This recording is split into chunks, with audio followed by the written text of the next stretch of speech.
So hello dear student, কেমন আছো? I hope প্রত্যেকে শুধু ভালো না, ভীষণ ভালো আছো। স্ক্রিনের ওপর একটা প্রশ্ন দেখা যাচ্ছে, তাই না? প্রশ্নটা কি, সেটা আগে আমরা মন দিয়ে পড়বো। কি বলেছে দেখো, ত্রিভুজ এ বি সি, ত্রিভুজ, সাপোজ এই হচ্ছে আমাদের ত্রিভুজ এ বি সি, এটা হচ্ছে র্যান্ডম একটা ত্রিভুজ আমি নিয়ে নিলাম। এখানে কি বলেছে, এ বি প্লাস বিসি, মানে A B R BC. Suppose A B বাহুটাকে আমি এক্স নাম দিচ্ছি, আর বিসি বাহুটাকে আমি ওয়াই নাম দিচ্ছি, আর সি এ বাহুটাকে আমি জেড নাম দিচ্ছি বোঝার সুবিধার জন্য, আর কিছু না। এ বি প্লাস বিসি মানে X plus Y equal to কত বলেছে, 22 সেমি। ওকে, বুঝলাম। তারপর বিসি প্লাস সি এ মানে Y plus Z, Y plus Z equal to কত বলেছে, 28 সেমি। বেশ। আর কি বলেছে, এ বি এসি মানে X plus Z, X plus Z equal to কি বলেছে, 26 সেমি। হলে বৃহত্তম কোণটি কত? দেখো, বৃহত্তম কোণটা বের করব, কিন্তু তার আগে আমি তিনটে বাহুর সমষ্টি কত হচ্ছে সেটা তো আগে বের করি। চলো বের করতে থাকি। তিনটে বাহুর দৈর্ঘ্য কত হচ্ছে সেটা বের করি। সেটা বের করলে আমরা অনায়াসে বাকি সব কিছু বের করতে পারবো।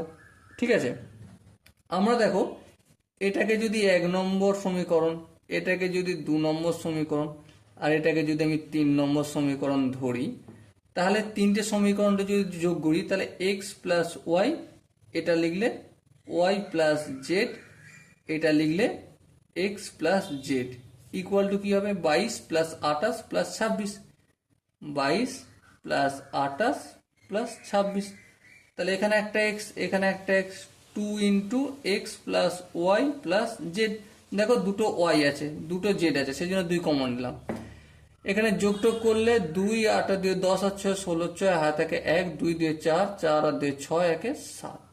ঠিক, তাহলে X plus Y plus Z equal to 2 গুণ আছে, অপোজিট দিকে ভাগ হবে, তাহলে কি হবে, 38 2 × 76। এটা 4 নম্বর ইকুয়েশন। ঠিক আছে, এবার দেখো, X plus Y plus Z equal to 38।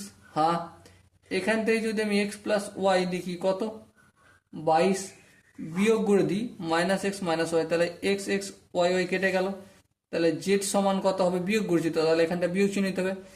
38 থেকে 22 বিয়োগ করবো, কত হবে, 16 হবে। তাহলে জেড এর ভ্যালু কত পেয়ে গেলাম, 16। আচ্ছা, জেড এর ভ্যালু যদি 16 পাই, তাহলে Y plus Z equal to 28। তাহলে ওয়াই সমান কত, 28 মাইনাস জেড মানে 16। তাহলে 28 থেকে 16 যদি বিয়োগ করি, 6 × 2,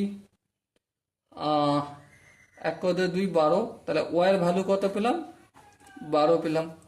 আবার দেখো, X plus Y equal to কি, 22। হ্যাঁ ঠিক, 22।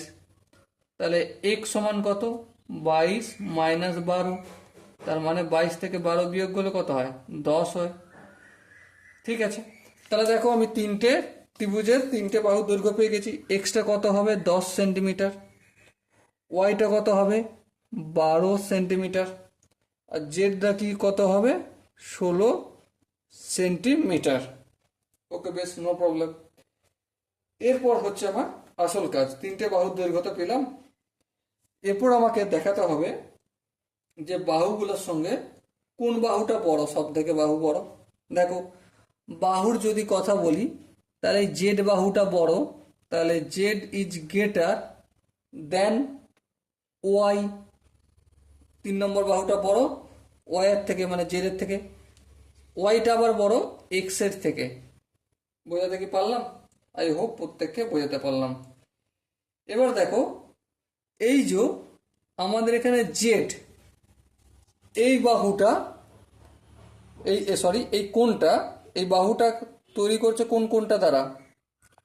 এবার দেখো, এই যে জেড বাহুটা, জেড বাহুটা মানে কোনটা, এই এসিটা। এসিটা কি অ্যাকচুয়ালি এই কোণটার বিপরীত বাহু। হ্যাঁ ঠিক, মানে এই কোণটারই বৃত্তীয় মান হচ্ছে এটা, এই এসি। হ্যাঁ ঠিক, তার মানে এসি বা জেড ইকুয়াল টু এই কোণটা মানে কি এবিসি। তাহলে এখানে আমি অ্যাঙ্গেল এ বি সি লিখলাম।